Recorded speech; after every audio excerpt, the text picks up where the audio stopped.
this film, the crux of this film, Shania, is definitely the film. If there's no Shania, there's no film, because our tagline is when desires turn evil. So it's about this girl, this actress who stands for every single actor in the world.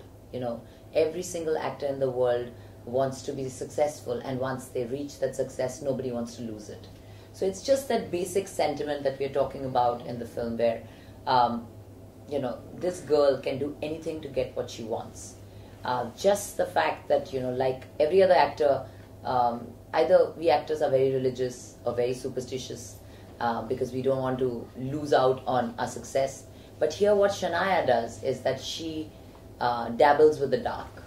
You know, she goes to the darker side to get this eternal fame. So she's a big time prisoner. देखिए 3D की technique अलग होती है. There are two cameras which are and two lenses. I don't even know so much of technical part of 3D, but they have to be aligned at every time. And it is a little tougher to shoot it because there's certain things that we can't do. And we don't have all kinds of lenses that we can use in a regular film to a 3D camera. So in terms of the technical expertise, I hope I've spoken the right things.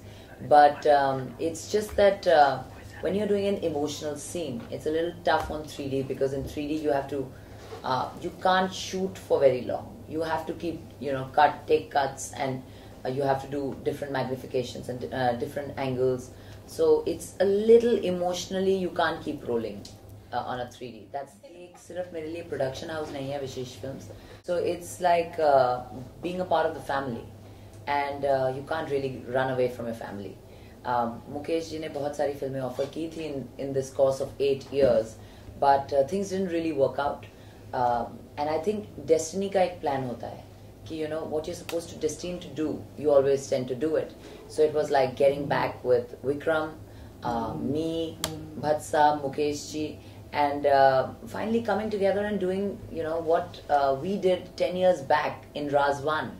So everyone came together. Emraan was an assistant in my first in Raaz 1, and it's like सबको साथ में आना ही था, and it's happened. So yeah, I'm very happy. I've seen some films, international films, which talks about black magic and those voodoo dolls and all that you see in films, and you see some documentaries where you know, people get possessed or something's happening to them, and they say that, you know, take them to that temple, and something in some really god man will do, and it'll all become okay. So my knowledge is as basic as that for black magic, but the fact that, you know, these unknown things, these mysteries are there in the world. The fact is that we do hear stories about these things. We talk about these things. We read about them. We see documentaries on them. So you can't really fight the unknown. It's very scary. It's very intimidating for a normal person, because you really don't know if there is an actual presence of the spirit world or of things like black magic. So it's a very scary